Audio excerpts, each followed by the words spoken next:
The day that changed my life started like any other. Quiet, predictable, painfully human.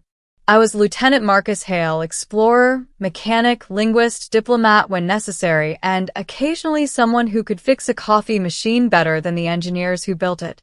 My ship, the Horizon Breaker, was patrolling the outer edge of the Perseus cluster when the anomaly appeared. At first, it looked like a simple distortion, like heat rippling through a cold vacuum.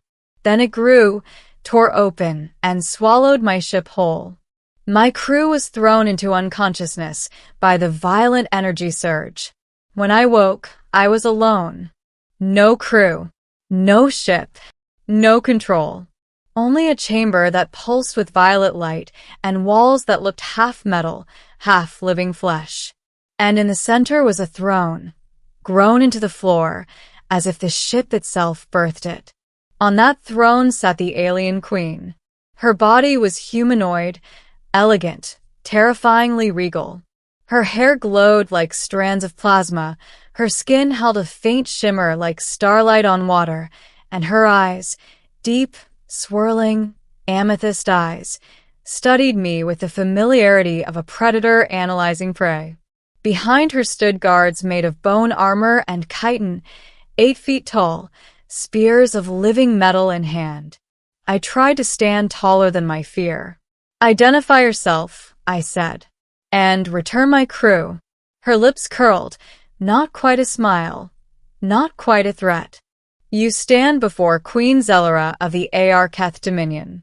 Your vessel violated sacred borders. Your crew is unharmed for now." My jaw clenched. "What do you want?" Instead of answering, she motioned to the far right corner of the chamber. The shadows parted.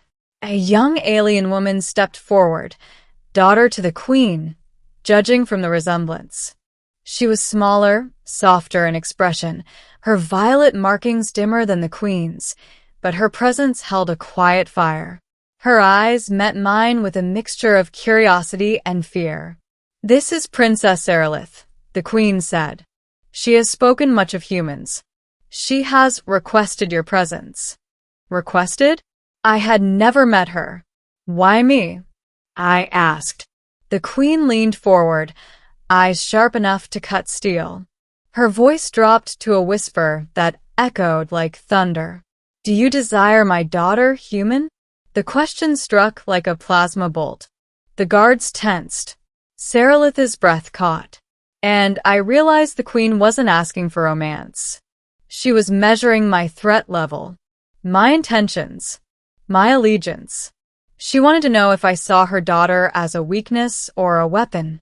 My answer would determine whether I lived or died. Part 2. The Princess's Secret. I swallowed the dryness in my throat and answered honestly.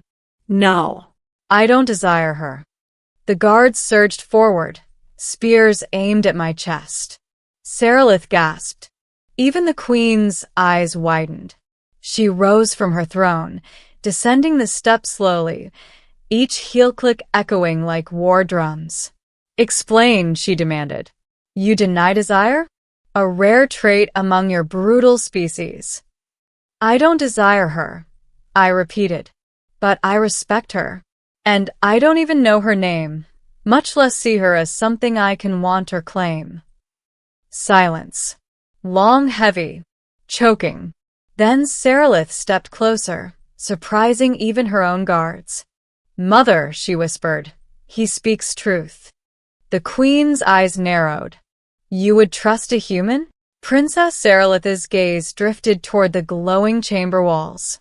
"He shares the same signature as the one in my visions." Visions? My mind raced. The queen's face darkened. "You will not speak of that again." But Serelith squared her shoulders. "If he is the one, we cannot kill him. We need him."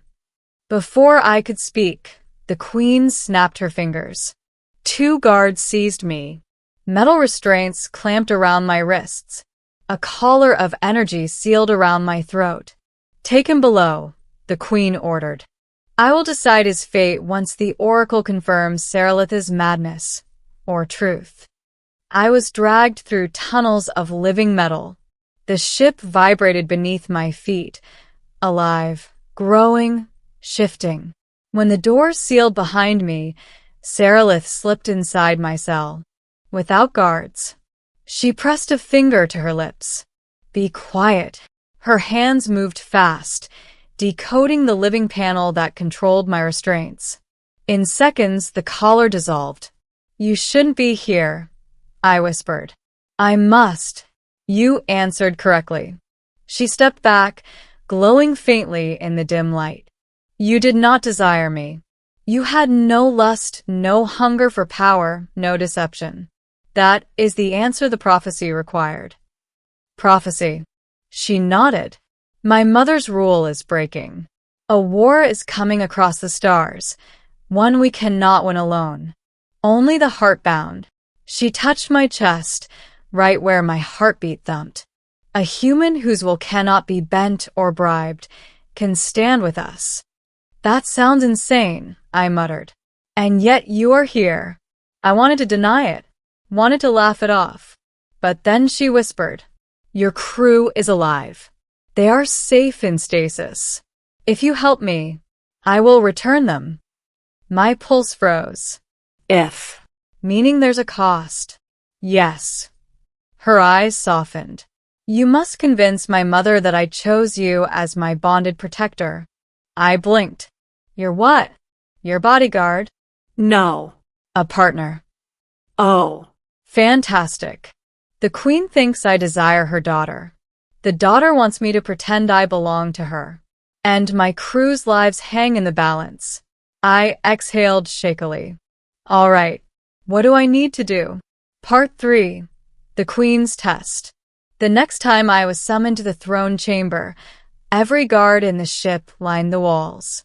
A ritual circle glowed beneath the Queen's throne. She watched me enter with cold, calculating eyes. You deny desire, she said. But my daughter claims you are the one destined to join her. She chose me, I said calmly, and I choose to protect her. Gasps rippled through the guards.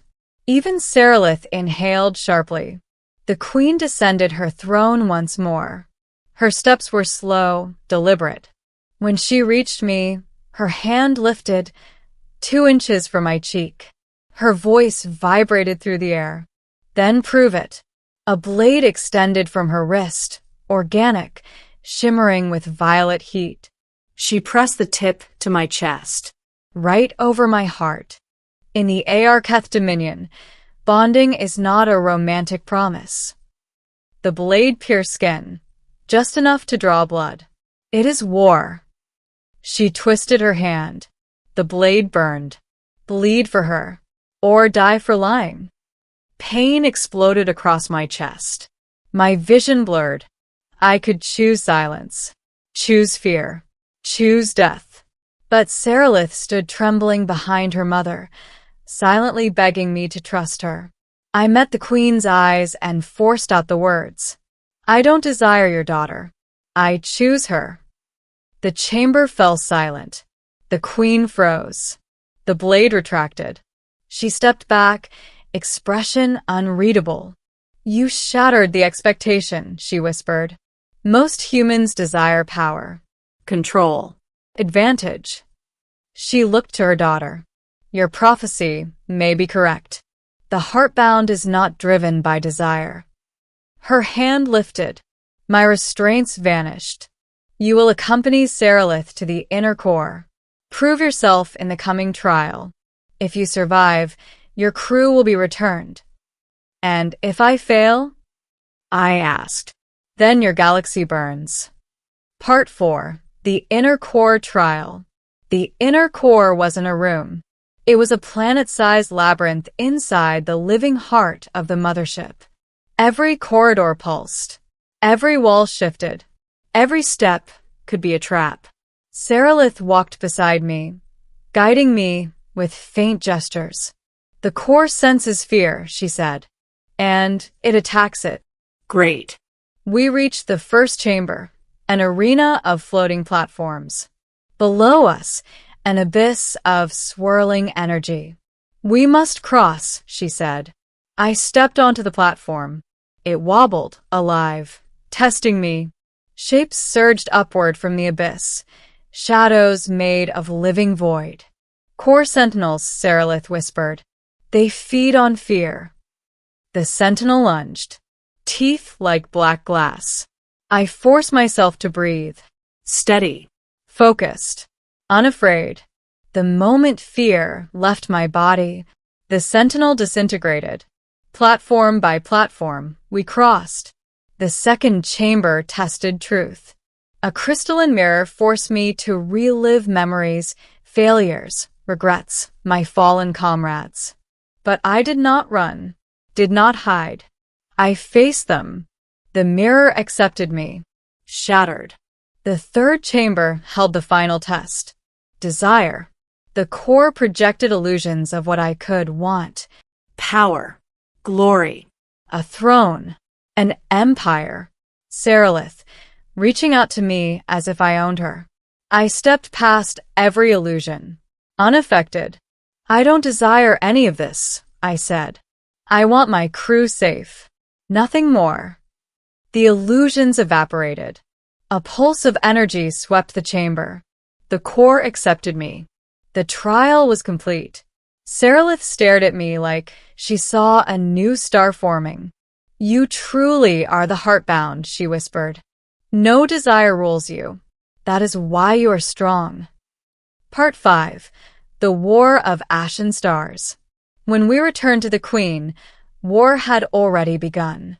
An enemy fleet, the Vorak Swarm, had breached Arketh borders. Ships made of bone. Engines powered by harvested suns. Their goal: consume the Arketh Dominion. Then consume humanity next. The Queen stood before her war council. Her voice thundered. "The swarm seeks to devour our future, but prophecy has brought us a weapon." She gestured to me. "A human who cannot be corrupted." The council murmured in disbelief. The Queen raised her staff. "Prepare the bonding ritual. His mind must merge with the Star Core. Only then can he guide our fleet." Wait, merge? With a living star reactor? What could go wrong? Sarilith touched my hand, grounding me. "You will not die," she said softly. "I am with you." Her presence steadied me. Not desire, but trust. The ritual chamber blazed with violet fire. Energy coiled around me like serpents of light. My nerves burned. My heartbeat synced with the ship. My thoughts stretched across star maps. I felt everything. Every Arketh ship. Every reactor. Every pulse of energy. I became the fleet. The Vorak swarm descended like a storm of fangs. And I moved the Arketh forces like fingers of my own hand. Diving. Weaving. Striking. Predicting the enemy's movements before they even thought them. The Queen watched with pride. Sarilith watched with awe. Finally, I unleashed the full power of the Star Core. A pulse of pure will. Pure choice. Pure defiance. The swarm shattered like glass struck by a hammer. Their ships dissolved into cosmic dust. The war ended in minutes. Because of a human with no desire. Only purpose. Part 6. The Ending. Final Resolution. When consciousness returned, I found myself back in the throne chamber.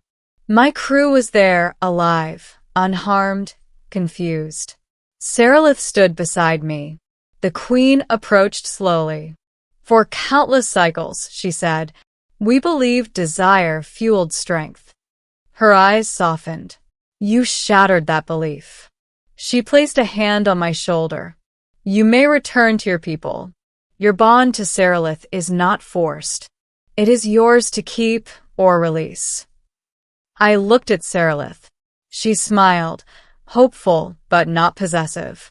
"I choose my freedom," I said. "And I choose peace between our species." Sarilith nodded, tears glimmering in her eyes. "Then we are allies, not bound, but connected." The Queen stepped back. You have changed our future, Marcus Hale. And you have changed my daughter's heart. The Arketh ships opened a portal home. As I stepped through, Saralith's voice echoed behind me. Return someday, heartbound. I smiled. I will. And just before the portal closed, the Queen whispered, Human, your answer shattered me. Not because you denied desire, but because you proved something greater. That will, not want, decides destiny. The portal sealed. My crew cheered. The stars welcomed us home. And somewhere across the galaxy, a queen and her daughter watched humanity with newfound respect.